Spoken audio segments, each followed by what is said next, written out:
Halo guys, balik lagi ke channel Krayon. Sekarang bahasannya mengenai otak. Ya ini salah satu keajaiban otak sih menurut gue ya. Dan di sini gue cuman mau cerita, ya cerita dikit.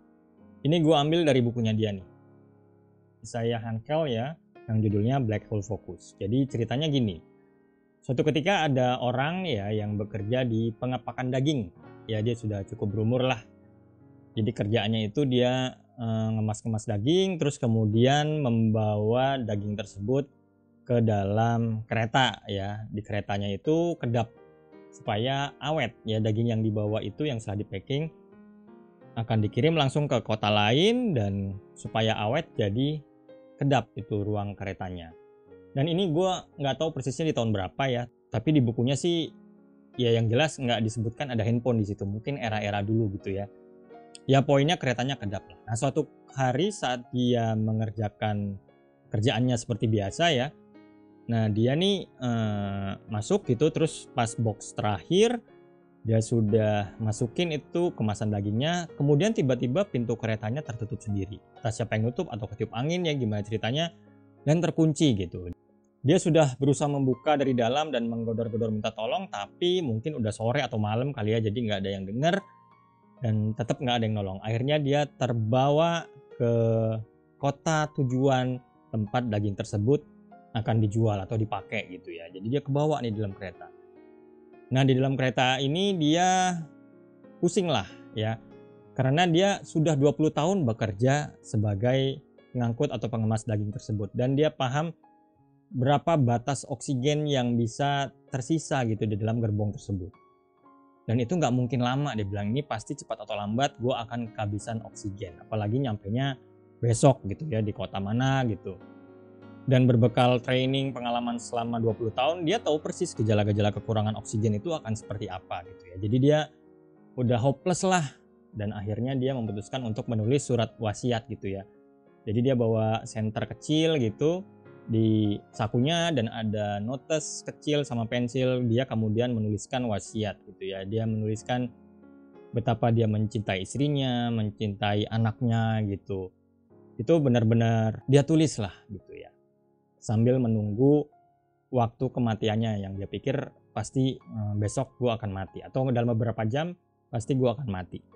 Jadi dia menulis sebisanya lah ya, semampu dia masih bisa nulis, pokoknya tulis. Nah besokannya kan keretanya nyampe ya, dilakukanlah pengecekan dan ternyata ditemukan mayatnya, jenazahnya dia. Ditemukan dia sudah tergeletak dan di sebelahnya ada buku catatan yang dia tulis semalam gitu ya, yang kemarinnya sebelum meninggal. Dan inspektor tersebut melihat ya tulisannya awal-awalnya kebaca dengan jelas. Istrinya gimana, anaknya, gue sangat mencintai ya, gitu-gitulah. Ya namanya surat terakhir gitu ya.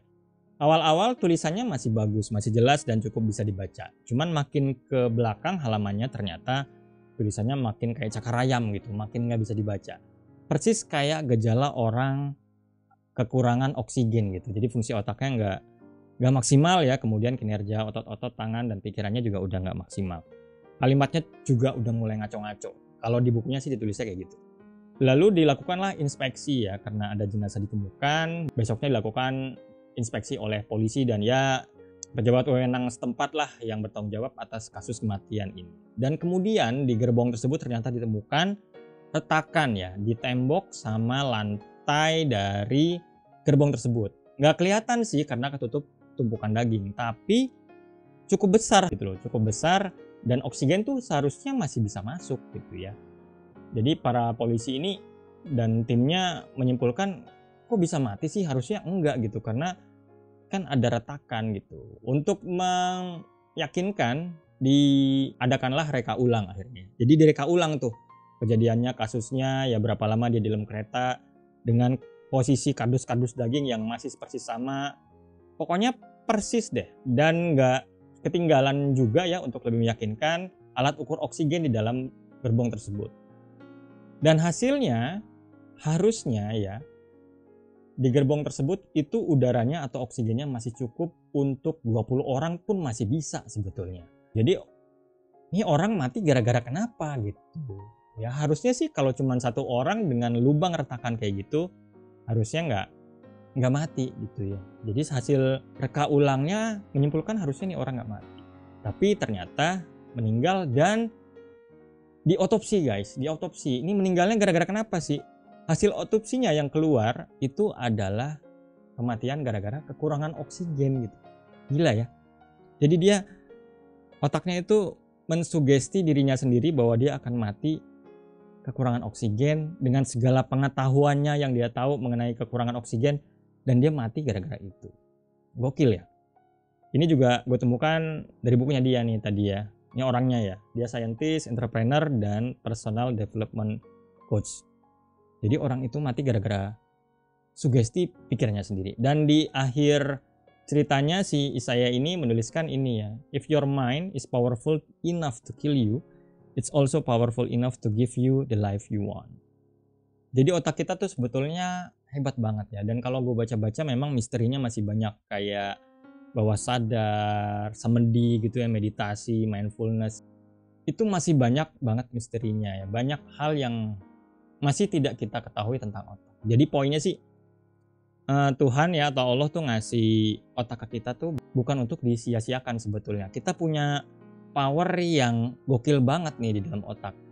Namun karena kita nggak sadar atau malas mikir, jadinya kita nggak mau memikirkan atau menggunakannya lebih jauh gitu. Makanya kalau kemarin kalian tahu atau teman-teman tahu istilah brain rot ya, pembusukan otaknya jadi busuk gara-gara mengkonsumsi konten-konten yang receh lah, yang nggak jelas. Nah itu memang malah mengurangi fungsi otak. Kita kayak ibarat nggak mensyukuri gitu dikasih alat secanggih ini oleh Tuhan. Bukannya kita pakai malah kita rusak atau kita sia-siakan. Ya padahal ya gitu deh, paling nggak kalau kita mikir aja, nggak malas mikir ya. Ini otak gua bagusnya apa sih gitu. Oh iya bisa buat mikirin potensi gua apa gitu. Oh bisa buat gua ini. Nah itu kayaknya di era sekarang tuh masih kurang ya. Di era Gen Z pada dipecatin gitu atau ya banyak dikritik lah. Ya gue berharap apa yang gue bikin ini bisa ngebantu sebetulnya video-video dan channel ini. Ya itu salah satu yang motivasi gue lah. Karena gue tahu kalau cuman complaining, ngeluh itu nggak menyumbang apapun ya nggak sih. Tapi kalau dengan begini gue ngerasa punya kontribusi yang nyata gitu. Tapi poinnya ini, kita punya otak ya yang powernya sangat luar biasa. Dan masih banyak misteri. Oke, itu aja untuk video kali ini. Semoga bisa bermanfaat. Terima kasih.